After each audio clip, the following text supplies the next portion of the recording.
One nation one election ಲೋಕಸಭೆಯಲ್ಲಿ ಮಂಡನೆ. Joint parliamentary ಕಮಿಟಿಗೆ one nation one election bill ಇವತ್ತು ಲೋಕಸಭೆಯಲ್ಲಿ ಕೇಂದ್ರದ ಕಾನೂನು ಸಚಿವ ಅರ್ಜುನ್ ರಾಮ್ ಮೇಘವಾಲ್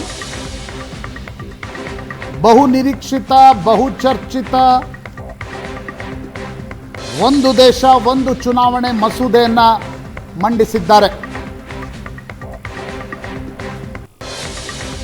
ಮಸೂದೆಯ ಪರವಾಗಿ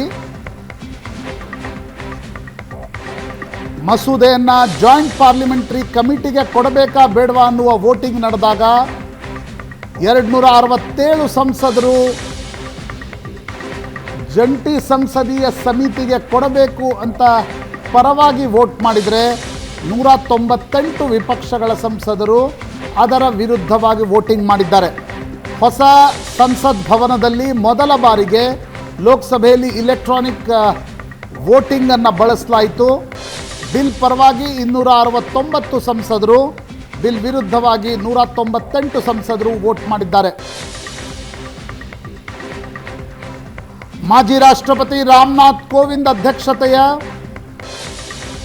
ಸಮಿತಿಯನ್ನು ಮೋದಿ ಸರ್ಕಾರ ರಚಿಸಿತ್ತು. ರಾಮನಾಥ್ ಕೋವಿಂದ್ ಅವರ ಜೊತೆಗೆ ಕೇಂದ್ರ ಗೃಹ ಸಚಿವ Amit Shah,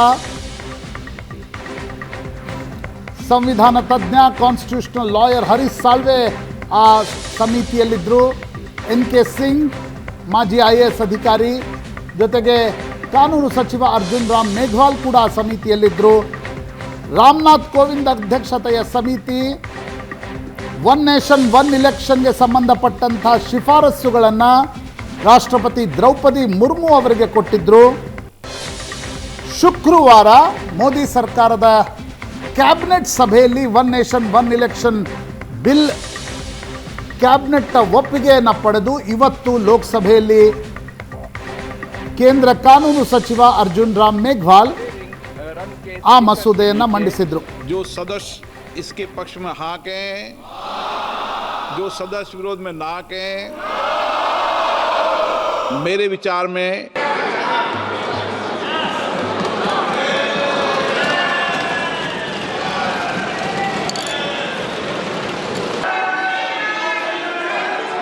Thank you, Honorable Speaker, sir.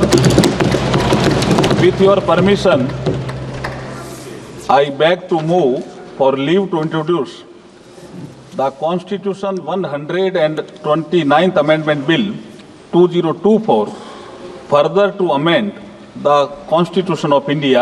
ये आइटम नंबर 18 में है और आइटम नंबर 19 में जैसे आपने कहा, Honorable Speaker, sir, with your permission, I wish to move for leave to introduce the Union Territories Laws Amendment Bill 2024, further to amend the Government of Union Territories Act 1963, the Government of National Capital Territory of Delhi Act 1991, and the Jammu and Kashmir Reorganization Act 2019. ये मैं आपकी अनुमति से आपसे leave मांग रहा हूँ. Thank you. जब ये संविधान सुधार का विधेयक संवैधानिक संशोधन जब कैबिनेट में चर्चा में आया, तब प्रधानमंत्री जी ने स्वयं मंशा व्यक्त करी थी कि इसको JPC को देना चाहिए. इस पर विस्तृत चर्चा सभी स्तर पर होनी चाहिए. इसलिए मुझे लगता है कि इसमें सदन का ज्यादा समय जाया करे बगैर, अगर मंत्री जी कहते हैं कि इसको JPC को सौंपने के लिए वो तैयार है, तो JPC में सारी चर्चा होगी और जब JPC के रिपोर्ट के आधार पर कैबिनेट इसको पारित करेगी तब भी फिर से चर्चा होनी है. तो मैं मानता हूं कि माननीय मंत्री जी अगर JPC में रखने की इच्छा व्यक्त करते हैं तो यहीं पर एक चीज समाप्त. नागरिकों के वोट देने के जो उनकी संवैधानिक अधिकार है उस पर आक्रमण है और इसका हम पुरजोर विरोध करते हैं. विरोध का आधार ये है कि इस सबसे पहले 82(5) में चुनाव आयोग को जो यहाँ पे ताकत दी गई है कि चुनाव आयोग आज राष्ट्रपति को अपना एक निर्णय दे सकते हैं कि कब निर्वाचन हो सकता है. ये कभी भी इससे पहले चुनाव आयोग की ऐसी ताकत भारत के संविधान के निर्माताओं ने नहीं बनाया है. ಇದೇ ವಿಷಯದ ಬಗ್ಗೆ ಇವತ್ತು ಮಾತಾಡ್ತೀವಿ. ಹಲವು ಜನ ಗಣ್ಯರು ನಮ್ಮ ಜೊತೆಗಿರ್ತಾರೆ. ನನ್ನ ಕೊಲೀಗ್ ಪ್ರಶಾಂತ್ ನಾಥ್ ಇದ್ದಾರೆ. ಪ್ರಶಾಂತ್, ಕಾರ್ಯಕ್ರಮಕ್ಕೆ ಸ್ವಾಗತ. ಹಿರಿಯ ರಾಜಕೀಯ ವಿಶ್ಲೇಷಕರು, ಪತ್ರಕರ್ತರು ಆದ ರವೀಂದ್ರ ರೇಷ್ಮೆ ಅವರಿದ್ದಾರೆ. ಕಾರ್ಯಕ್ರಮಕ್ಕೆ ಸ್ವಾಗತ ರವೀಂದ್ರ ರೇಷ್ಮೆ ಅವರೇ. BJPಯಿಂದ ಅಶೋಕ್ ಗೌಡ್ರಿದ್ದಾರೆ. ಕಾರ್ಯಕ್ರಮಕ್ಕೆ ಸ್ವಾಗತ ಅಶೋಕ್ ಗೌಡ್ರೆ. ಕಾಂಗ್ರೆಸ್ ಸಂಸತ್ತಿನ ಹೊರಗೆ ಖಂಡ ತುಂಡವಾಗಿ ಇದನ್ನು ವಿರೋಧಿಸ್ತಾ ಇದೆ. ಒನ್ ನೇಷನ್ ಒನ್ ಎಲೆಕ್ಷನ್ ಬರಬಾರ್ದು ಅಂತ ಹೇಳ್ತಾ ಇದ್ದಾರೆ. ಅದನ್ನು ಹೇಳುವುದಕ್ಕೆ ಇವತ್ತು ನಮ್ಮ ಪ್ಯಾನಲ್ನಲ್ಲಿ ಯಾರು ಅನ್ನೋದಿನ್ನೂ ಕಾಂಗ್ರೆಸ್ ಖಚಿತಪಡಿಸಿಲ್ಲ. ಅಂದರೆ ಗೆಸ್ಟ್ ಕಳಿಸ್ತಾರಂತೆ, ಬಟ್ ಯಾರು ಅಂತ ಇನ್ನೂ ಹೇಳಿಲ್ಲ. ಬಂದ ನಂತರ ಅವರು ಜಾಯ್ನ್ ಆಗ್ತಾರೆ. ಎಸ್ ಪ್ರಶಾಂತ್, ಪ್ರಜಾಪ್ರಭುತ್ವ ಅನ್ನೋದು it's an on going process. ತನ್ನನ್ನು ತಾನು ಸುಧಾರಿಸಿಕೊಂಡು, ಬದಲಾವಣೆಗಳನ್ನು ಮಾಡಿಕೊಂಡು, ಕಾಲಕ್ಕೆ ತಕ್ಕಂತೆ ತನ್ನನ್ನು ತಾನು ಮರುರೂಪಿಸಿಕೊಂಡು ಹೋಗಬೇಕು. ಇದು ಆ ಪ್ರಕ್ರಿಯೆಯ ಒಂದು ಭಾಗ ಅಂತ ಅನ್ನಿಸ್ತಾ ಇದೆಯಾ, ಅಥವಾ ವಿಪಕ್ಷಗಳು ಹೇಳ್ತಾ ಇರುವ ಹಾಗೆ one nation one election one party ಮಾಡುವ ಹುನ್ನಾರ ಅಂತ ಅನ್ನಿಸ್ತಾ ಇದೆಯಾ?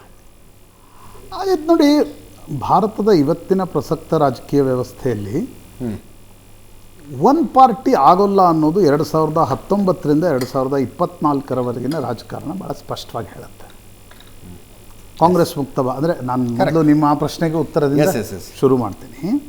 ಕಾಂಗ್ರೆಸ್ ಮುಕ್ತ ಭಾರತ ಅನ್ನೋದನ್ನು ಭಾಳ ಅಪ್ಫ್ರಂಟ್ ಆಗಿ BJP ನಾಯಕರು 2014ರಲ್ಲಿ ಘೋಷಣೆ ಹಾಕ್ತಾಯಿದ್ರು. ಅನೇಕ ರಿಸಲ್ಟ್ಸ್ಗಳು ಕೂಡ ಆ ರೀತಿ ಬಂದವು. BJPಯವರು ಇನ್ನಷ್ಟು ಮಹತ್ವಾಕಾಂಕ್ಷಿ ನಮ್ಮದಿದು ಅನ್ನುವ ರೀತಿಯಲ್ಲಿ ಮಾತನಾಡಲಿಕ್ಕೆ ತೊಡಗಿದರು.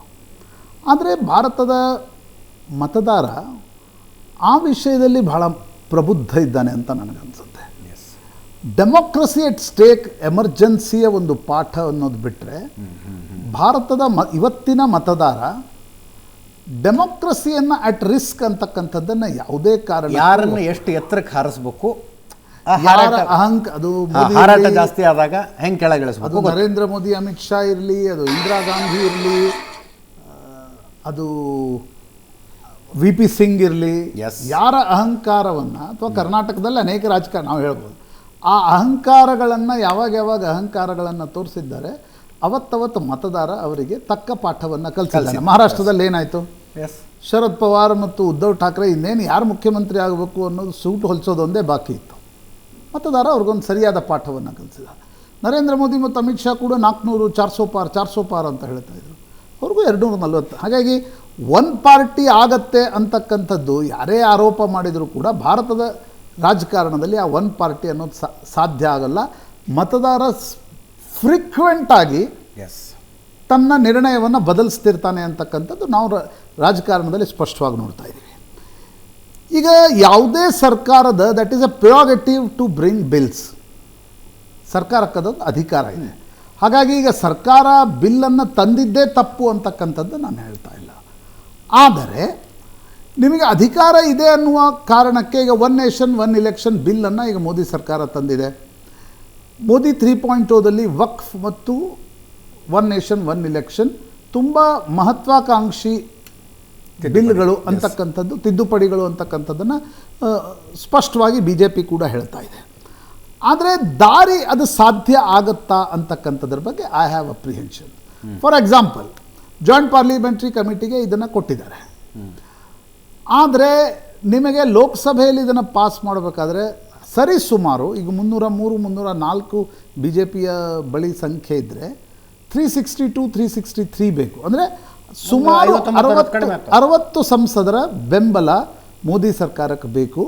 ಲೋಕಸಭೆಯಲ್ಲಿ ಅದನ್ನು ತರಲಿಕ್ಕೆ ಸಾಧ್ಯ ಆಗುತ್ತಾ? ಜಾಯಿಂಟ್ ಪಾರ್ಲಿಮೆಂಟ್ರಿ ಕಮಿಟಿಯಲ್ಲಿ ವಿರೋಧ ಪಕ್ಷಗಳು ಈ ಬಿಲ್ಲನ್ನು ನಿಶ್ಚಿತವಾಗಿ ವಿರೋಧಿಸ್ತವೆ. ಸರಿ, ಜಾಯಿಂಟ್ ಪಾರ್ಲಿಮೆಂಟ್ರಿ ಕಮಿಟಿಯಲ್ಲಿ ಸರ್ಕಾರದ ಬಹುಮತ ಇರುತ್ತೆ, ನೀವು ಅದನ್ನು ಮತ್ತೆ ಕ್ಯಾಬಿನೆಟ್ಟಿಗೆ ತಂದು ಪಾರ್ಲಿಮೆಂಟಿಗೆ ತಂದೇ ತರ್ತೀರಿ. ಆದರೆ ಆ ತಿದ್ದುಪಡಿ, ಸಂವಿಧಾನಾತ್ಮಕ ತಿದ್ದುಪಡಿಯ ಪ್ರಶ್ನೆ ಬಂದಾಗ ಅಷ್ಟೊಂದು ಸಂಸದರ ಬೆಂಬಲ ಸರ್ಕಾರಕ್ಕಿದೆಯಾ? ನಂಬರ್ 1 ಪ್ರಶ್ನೆ. ನಂಬರ್ 2 ಪ್ರಶ್ನೆ, ಇದು ನಾಳೆ ರಾಜ್ಯಸಭೆಗೆ ಹೋಗಬೇಕು. ರಾಜ್ಯಸಭೆಯಲ್ಲೂ ಕೂಡ ನಿಮಗೆ 123 ಬೆಂಬಲ ಇದೆ ಸರ್ಕಾರಕ್ಕೆ. ವಿಪಕ್ಷಗಳ ಬಳಿ ಐ ಥಿಂಕ್ 108 ಏನೋ ನಂಬರ್ಸ್ ಇವೆ. ಅಲ್ಲೊಂದು 35-40 ಕಡಿಮೆ ಆಗ್ತವೆ, ಅಲ್ಲೊಂದು 35-40 ಕಡಿಮೆ ಆಗ್ತವೆ. ಹೀಗಾಗಿ ಇಷ್ಟು ಸಂಸದರ ಬೆಂಬಲವನ್ನು ಸರ್ಕಾರ ಹೇಗೆ ಪಡೆಯುತ್ತೆ ಅಂತಕ್ಕಂಥದ್ದು ಭಾಳ ಮುಖ್ಯ ಆಗಿರ್ತಕ್ಕಂಥ ಪ್ರಶ್ನೆ. ಇನ್ನೊಂದು, ಈಗ ನೀವು ಕಾನ್ಸ್ಟಿಟ್ಯೂಷನಲ್ ಅಮೆಂಡ್ಮೆಂಟನ್ನು 2 ಅಮೆಂಡ್ಮೆಂಟ್ಗಳನ್ನು ಇವತ್ತು ಅರ್ಜುನ್ ರಾಮ್ ಮೇಘವಾಲ್ ತಂದರು. ಒಂದು ಪುದುಚೇರಿ, ದಿಲ್ಲಿ, ಜಮ್ಮು ಕಾಶ್ಮೀರ ಆ ಚುನಾವಣೆ, ಅದೊಂದು ಬೇರೆ ಅಮೆಂಡ್ಮೆಂಟ್ ತಂದರು. ಈ ಅಮೆಂಡ್ಮೆಂಟ್ಗಳನ್ನು ತಂದಿರತಕ್ಕಂಥ ಸಂದರ್ಭದಲ್ಲಿ ಈಗ 2029ಕ್ಕೆ ಸರ್ಕಾರ ಹೇಳ್ತಾ ಇದೆ. It's a very technical issue. 29ಕ್ಕೆ ನಾವು ಡಿಲಿಮಿಟೇಷನ್ ತರ್ತೀವಿ, ಡಿಲಿಮಿಟೇಷನ್ನ ಜೊತೆಗೆ ನಾವು 1 ನೇಷನ್ 1 ಇಲೆಕ್ಷನ್ ತರ್ತೀವಿ. ಹಾಗಿರುವ ಸಂದರ್ಭದಲ್ಲಿ ಈಗ 3 ವರ್ಷ ಅವಧಿ ಮುಗಿಸಿರ್ತಕ್ಕಂಥವ್ರು ಅಥವಾ ಇನ್ನೊಂದು 5 ವರ್ಷ ಅದಕ್ಕೂ ಮುಂಚೆ ಮುಗಿಸ್ತಾ ಇರ್ತಕ್ಕಂಥವ್ರನ್ನ ಸರ್ಕಾರ ಹೆಂಗೆ ಕ್ಲಬ್ ಮಾಡುತ್ತೆ? ಆ ಕ್ಲಬ್ ಮಾಡಿದ ಸಂದರ್ಭದಲ್ಲಿ ಇದು ಬರೀ ಪಾರ್ಲಿಮೆಂಟ್ ತೆಗೆದುಕೊಳ್ತಕ್ಕಂಥ ನಿರ್ಣಯ ಒಂದು ಕಡೆ, ಆದರೆ ಇದು ಜುಡಿಷಿಯಲ್ ಸ್ಕ್ರೂಟ್ನಿಗೆ ಹೋಗಬೇಕು. ಕಾನ್ಸ್ಟಿಟ್ಯೂಷನ್ ಬೆಂಚ್ ಇದನ್ನು ನೋಡಬೇಕಾಗತ್ತೆ, 5 ಮೆಂಬರ್ ಬೆಂಚ್ ಇದನ್ನು ನಿಶ್ಚಿತವಾಗಿ ಗಮನಿಸಬೇಕಾಗತ್ತೆ. ಆಗ ಇದು ಬೇಸಿಕ್ ಸ್ಟ್ರಕ್ಚರ್ಗೆ ಉಲ್ಲಂಘನೆ ಅಂತಕ್ಕಂಥದ್ದೇನಾದರೂ ಬಂದರೆ ಸುಪ್ರೀಂ ಕೋರ್ಟ್ ಏನು ಮಾಡುತ್ತೆ? ಇದು ಅಂದರೆ ದಿಸ್ ಇಸ್ ನಾಟ್ ಓನ್ಲಿ ಮುಂದೆ ಬರಬಹುದಾದ ಸಮಸ್ಯೆಗಳ ಬಗ್ಗೆ ಹೇಳ್ತಾ ಇದ್ದೀರಿ. ಮೋದಿ ಸರ್ಕಾರದ ಹತ್ರ ನಂಬರ್ಸ್ ಎಲ್ಲಿದ್ದಾವೆ, ನಾಳೆ ಜುಡಿಷಿಯಲ್ ರಿವ್ಯೂ ಅನ್ನು ಇದು ಪಾಸ್ ಆಗುತ್ತಾ, ಇತ್ಯಾದಿ ಇತ್ಯಾದಿ. ದೇಶಕ್ಕೆ ಇದರ ಅವಶ್ಯಕತೆ ಇದೆಯಾ ಇಲ್ವಾ? ರವೀಂದ್ರ ರೇಷ್ಮೆ ಅವರೇ, ನಾನೊಬ್ಬ ಪ್ರಜೆಗಾಗಿ ಇದನ್ನು ಸ್ವಾಗತಿಸ್ಬೋದು, ಆದರೆ ಒಬ್ಬ ರಾಜಕೀಯ ಪಕ್ಷದ ಕಾರ್ಯಕರ್ತನಾಗಿ ಅಥವಾ ಪಕ್ಷದ ಟಿಕೆಟಿನ ಆಕಾಂಕ್ಷಿಯಾಗಿ ಇದನ್ನು ವಿರೋಧಿಸ್ತಾನೆ ಈ ಮಸೂದೆಯನ್ನು. ಯಾಕಂದ್ರೆ ಪಾಪ ರಾಜಕೀಯ ಪಕ್ಷದ ಕಾರ್ಯಕರ್ತ ಅಂತಂದರೆ ಯಾವುದೇ ಸಂಭಾವನೆ ಇಲ್ಲದೆ ದುಡಿಮೆ ಮಾಡೋ ಕಾರ್ಮಿಕರಿದ್ದ ಹೊಸ ಆ್ಯಂಗಲ್ MLA MP ಗಳು, ಹೌದು MLA MP ಗಳಿಗೆ ಹೊರತುಪಡಿಸಿ ಉಳಿದವ್ರಿಗೆಲ್ಲ ಪಾಪ ಅವ್ರಿಗೆ ಇಷ್ಟು ಲಾಭ ಮಾಡ್ಕೋಬೇಕು ಅಂತ ಚುನಾವಣೆಗಳು. ಯಾಕಂದ್ರೆ ನಮ್ಮಲ್ಲಿ ಇವತ್ತು ಚುನಾವಣಾ ಪರಂಪರೆ ಏನಂದ್ರೆ ಒಂದು ಹಣದ ಹೊಳೆ ಹರಿಯುತ್ತೆ. ಬೋಲಾಬಾಲ ಕಾರ್ಯಕರ್ತರು ಇದಾರೆ ಅಂತ ಅನ್ಸುತ್ತೆ. ಮೇಲ್ನೋಟಕ್ಕೆ ಎದ್ದು ಕಾಣುತ್ತೆ. ಇಷ್ಟು ದಿವಸ ಪಾಪ ಕಾರ್ಯಕರ್ತರು ಚುನಾವಣೆಗೆ ಹಪಾಪಿ ಮಾಡ್ತಾರೆ. ಅಯ್ಯೋ ಬರಲಿ ಚುನಾವಣೆಗೆ ಬರ್ತಾ ಇರಲಿ, ಅಸೆಂಬ್ಲಿ ಚುನಾವಣೆ, ಬೈ ಎಲೆಕ್ಷನ್ನು, ಆಮೇಲೆ local body MLC election.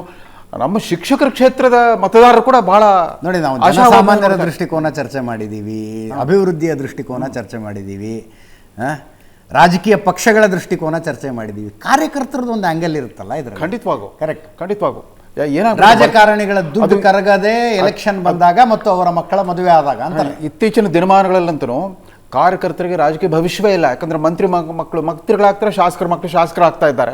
At least ಇಷ್ಟಾದರೂ ಒಂದು ಆರ್ಥಿಕವಾಗಾದರೂ ಒಂದು ಸ್ವಲ್ಪ ಲವಲವಿಕೆ ಬರಲಿ ಅಂತಂದ್ಬಿಟ್ಟು ಚುನಾವಣೆ ಬರಲಿ ಅಂತ ಬಯಸ್ತಾ ಇರ್ತಾರೆ. ನೋಡಿ, ಮೋದಿ ಸರ್ಕಾರ ಕಳೆದ ವರ್ಷ ಸೆಪ್ಟೆಂಬರ್ 19ಕ್ಕೆ 106ನೇ ಸಂವಿಧಾನ ತಿದ್ದುಪಡಿ ವಿಧೇಯಕ ತಂದುಬಿಟ್ಟು ಮಹಿಳೆಯರಿಗೆ 33% ಪಾರ್ಲಿಮೆಂಟು ಮತ್ತು ವಿಧಾನಸಭೆಯಲ್ಲಿ 33% ಮೀಸಲಾತಿ ಕೊಡೋ ಮಸೂದೆಯನ್ನು ಪಾಸ್ ಮಾಡಿಬಿಡ್ತು. ಅದಕ್ಕೆ ಹೆಚ್ಚು ತಕರಾರಿರಲಿಲ್ಲ. ಯಾಕಂದರೆ ಯಾರೂ ಕೂಡ ಮಹಿಳಾ ಮತದಾರರ ವಿರೋಧ ಕಟ್ಕೊಳ್ಳೋ ಸ್ಥಿತಿಯಲ್ಲಿ ಯಾವ ಪಕ್ಷನೂ ಇರಲಿಲ್ಲ. ಒಟ್ಟು ಸರ್ವಾನುಮತದಿಂದ 19ನೇ ತಾರೀಕು ಲೋಕಸಭೆಯಲ್ಲಿ ಮಂಡಿಸಿದ್ರು, 20ನೇ ತಾರೀಕು ಲೋಕಸಭೆಯಲ್ಲಿ ಪಾಸ್ ಆಯಿತು, 21 ರಾಜ್ಯಸಭೆಗೆ ಪಾಸ್ ಆಯಿತು. ಸೆಪ್ಟೆಂಬರ್ 28ಕ್ಕೆ ರಾಷ್ಟ್ರಪತಿಗಳ ಮುದ್ರೆ ಕೂಡ ಸಿಕ್ಬಿಡ್ತು, ಅಂಕಿತ ಕೂಡ ಸಿಕ್ಬಿಡ್ತು.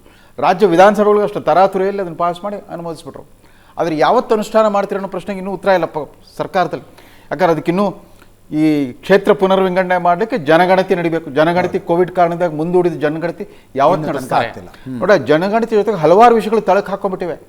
ಈ ಮೀಸಲಾತಿ ಪ್ರಶ್ನೆ ಕೂಡ ಜಾತಿ ಗಣತಿ ಅಂತಂದು ವಿರೋಧ ಪಕ್ಷಗಳು ಒತ್ತಾಯಿಸ್ತಾರೆ. ಜಾತಿ ಗಣತಿ ಆಗ್ಬೇಕಾದ್ರೆ ಮೊದಲು ಜನಗಣತಿ ನಡೀಲಿ, ಆ ಜನಗಣತಿನೇ ಜಾತಿ ಗಣತಿ ಆಗಂತ ಅವರಲ್ಲಿ ಒತ್ತಾಯಿಸ್ತಾ ಇದ್ದಾರೆ.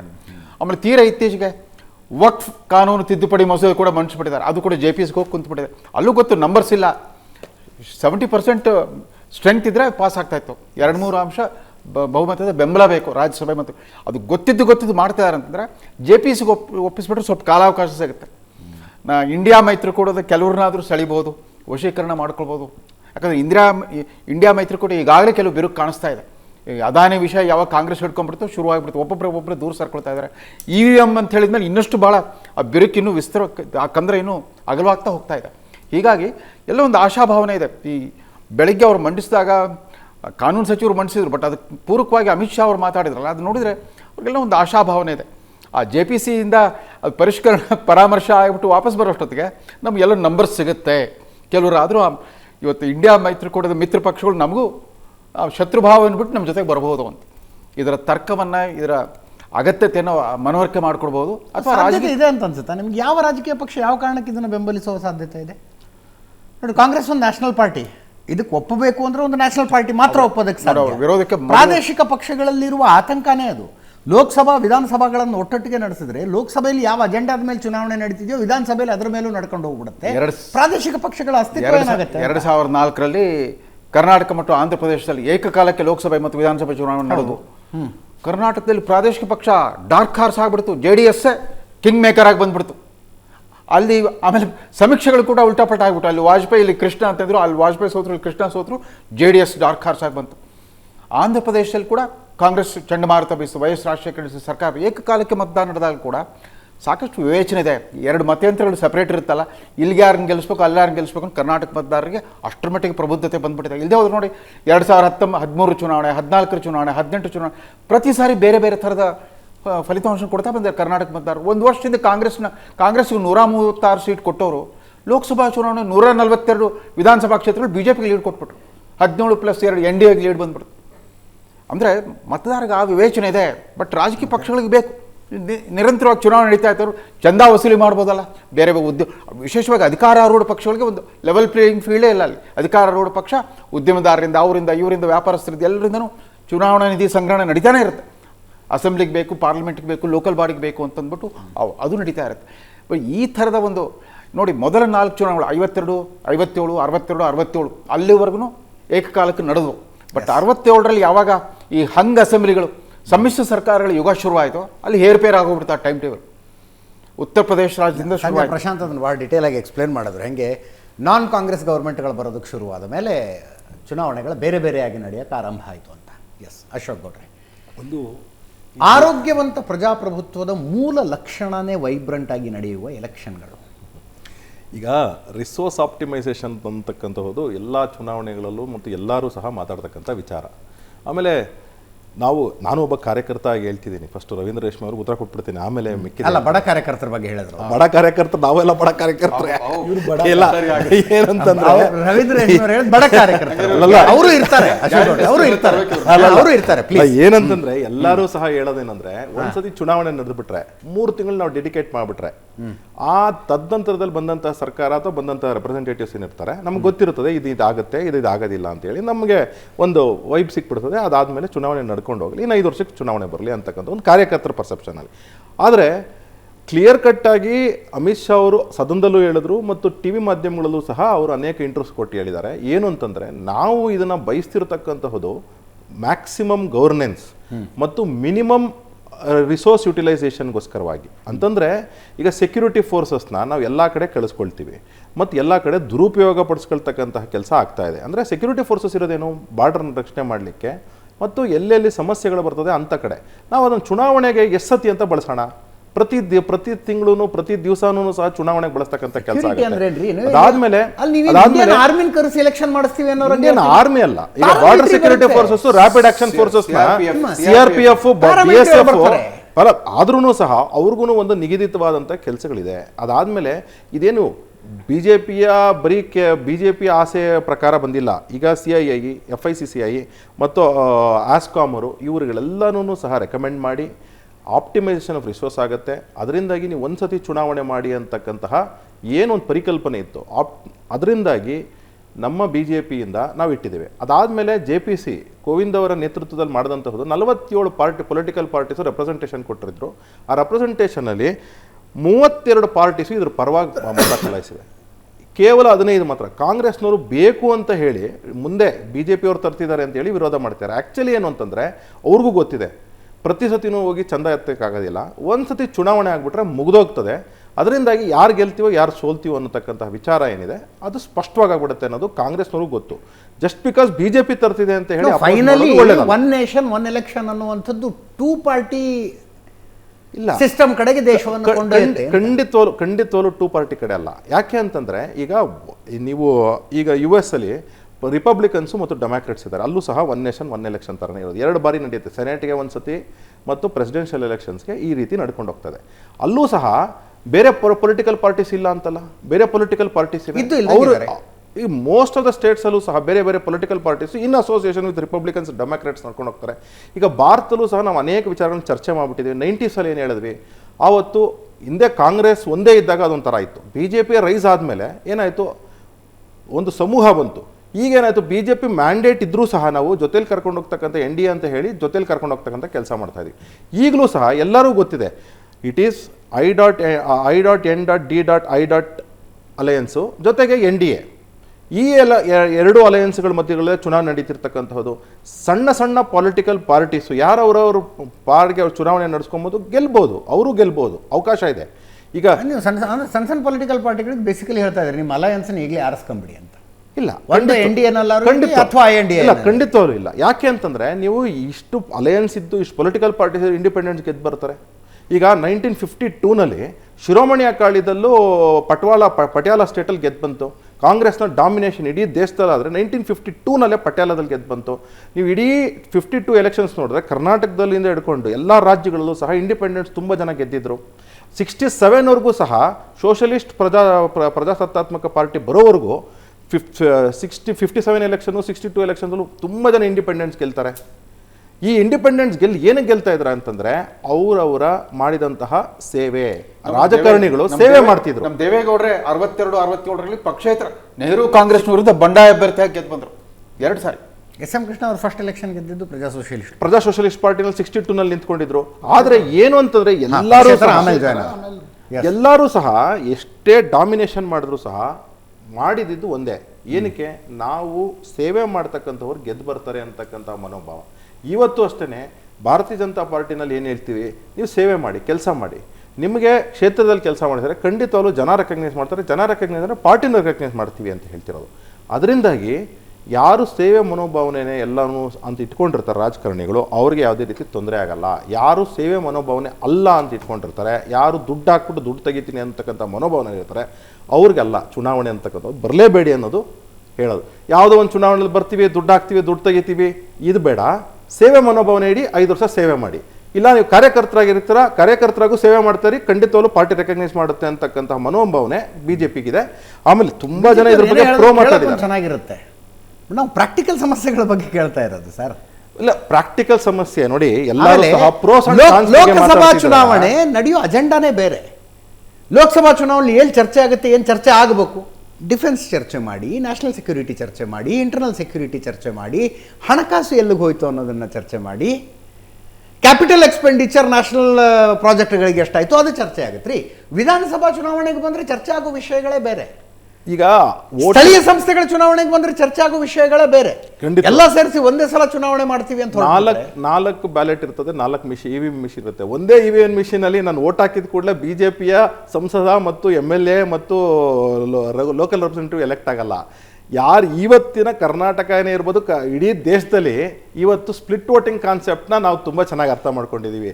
ಸ್ಪ್ಲಿಟ್ ವೋಟಿಂಗು ನೀವು ಈಗ ಮುಂಚೆ ಎಲ್ಲನೂ ರವೀಂದ್ರ ರೇಷ್ಮೆ ಸರ್ ಹೇಳ್ತಿರೋ 83ನಲ್ಲಿ ನಡೀತದೆ ಚುನಾವಣೆ, 84ರಲ್ಲಿ ಕರ್ನಾಟಕದಲ್ಲಿ ಲೋಕಸಭೆ ಚುನಾವಣೆ ನಡೀತೆ. ಎಂತಹ ಸ್ಪ್ಲಿಟ್ ವೋಟಿಂಗ್ ಮಾಡ್ತೀವಿ. ತದನಂತರದಲ್ಲಿ 85ಲ್ಲಿ ಮತ್ತೆ ವಿಧಾನಸಭೆ ಚುನಾವಣೆ ಬಂದಾಗ ಮತ್ತೆ ನಾವು ಜನತಾ ಪಾರ್ಟಿನ ಗೆಲ್ಲಿಸ್ತೀವಿ. ಇಂತಹ ಕಾನ್ಸೆಪ್ಟು ಕರ್ನಾಟಕದಲ್ಲಿ ಮೊದಲಿತ್ತು. ಇವತ್ತು ಇಡೀ ದೇಶದಲ್ಲಿ ಇವತ್ತು ಸ್ಪ್ಲಿಟ್ ವೋಟಿಂಗ್ ಕಾನ್ಸೆಪ್ಟ್ ಏನಿದೆ ತುಂಬ ಚೆನ್ನಾಗಿ ಅರ್ಥ ಮಾಡ್ಕೊಂಡಿದ್ದಾರೆ. ಅಂದರೆ ಅರ್ಥ, ಯಾವಾಗ ಜನ ಎಜುಕೇಟೆಡ್ ಆಗಿದ್ದಾರೆ, ಯಾವಾಗ ಈ ಓಟು ನಾನು ಲೋಕಸಭೆಗೆ ಹಾಕ್ತೀನಿ, ಈ ಓಟು ನಾನು ವಿಧಾನಸಭೆಗೆ ಹಾಕ್ತೀನಿ, ಈ ಓಟ್ನ ನಾನು BBMPಗೆ ಹಾಕ್ತೀನಿ, ಅಥವಾ ಈ ಓಟ್ ನಾನು ಗ್ರಾಮ ಪಂಚಾಯತಿಗೆ ಹಾಕ್ತೀನಿ, ಈ ಓಟ್ನ ನಾನು ZPಗೆ ಹಾಕ್ತೀನಿ, ಈ ಓಟ್ನ TPಗೆ ಹಾಕ್ತಿದ್ದೀನಿ, ಮತದಾರನಿಗೆ ಚೆನ್ನಾಗಿ ಗೊತ್ತು. ಅದರಿಂದಾಗಿ ಅಲ್ಲಿ 5 ಕ್ಯಾಂಡಿಡೇಟ್ ಎಲೆಕ್ಟ್ ಮಾಡಬೇಕು ಅಂದರೆ 5 EVM ಇರುತ್ತೆ, ಒಂದೇ EVM ಅಲ್ಲಿ ಎಲೆಕ್ಟ್ ಆಗಲ್ಲ. ಅದರಿಂದಾಗಿ ಮತದಾರನಿಗೆ ಪ್ರಬುದ್ಧತೆ ಇದ್ದಾಗ ಖಂಡಿತವಾಗ್ಲೂ ಇದಕ್ಕೆ ವರ್ಕ್ ಆಗುತ್ತೆ. 52ನಲ್ಲಿ ವರ್ಕ್ ಆಗಿದ್ದು ಪಟಿಯಾಲ ಸರ್ಕಾರ ಬೇರೆ ಬದಲಾವಣೆ ಮಾಡಿದ್ವಿ. ಅಂತಹ ಒಂದು ಚುನಾವಣೆಗಳನ್ನು ನಾವು ಮನಸ್ಸಲ್ಲಿ ಇಟ್ಕೊಬೇಕು. 52ನಲ್ಲಿ ಯಾವತ್ತು ಹೆಂಗಸರು ಗಂಡನಲ್ಲ, ಈಗ ಪುಟ್ಟಮ್ಮ ಅಂತ ಒಬ್ರು ಇದ್ರೆ ಗಂಡನ ಹೆಸರು ಮುನಿಯಪ್ಪ ಅಂತಿದ್ರೆ ವೈಫ್ ಆಫ್ ಮುನಿಯಪ್ಪ ಅಂತ ಬರ್ಸ್ಕೊಳ್ಳೋರು ಪುಟ್ಟಮ್ಮ ಅಂತ ಬರ್ಸ್ತಿರ್ಲಿಲ್ಲ. ಅಂತಹ ಚುನಾವಣೆ 52 ಚುನಾವಣೆ.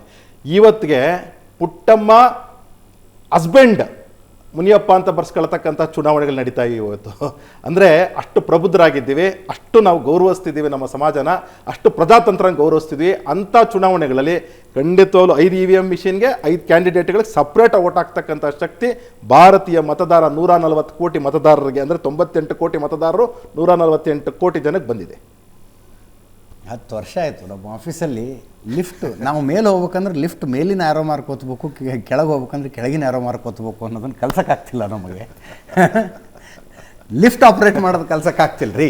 ಅದು 5 EVM ಇಟ್ಕೊಂಡು ಇದು ಲೋಕಸಭೆಗೆ, ಇದು ವಿಧಾನಸಭೆಗೆ, ಇದು ಗ್ರಾಮ ಪಂಚಾಯತಿಗೆ, ತಾಲೂಕ್ ಪಂಚಾಯತಿ, ಜಿಲ್ಲಾ ಪಂಚಾಯತಿಗೆ ಅನ್ನೋದು ಕಲಿಸ್ಬೋದು ಅಂತ ನೀವು ಹೇಳ್ತಾ ಇದ್ದೀರಿ.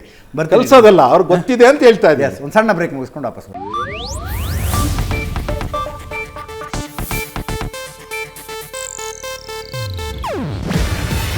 ಇದು ಏಷ್ಯಾನೆಟ್ ನ್ಯೂಸ್ ನೆಟ್ವರ್ಕ್ ಪ್ರಸ್ತುತಿ. ನೀವು ನೋಡ್ತಿದ್ದೀರಾ ಏಷ್ಯಾನೆಟ್ ಸುವರ್ಣ ನ್ಯೂಸ್.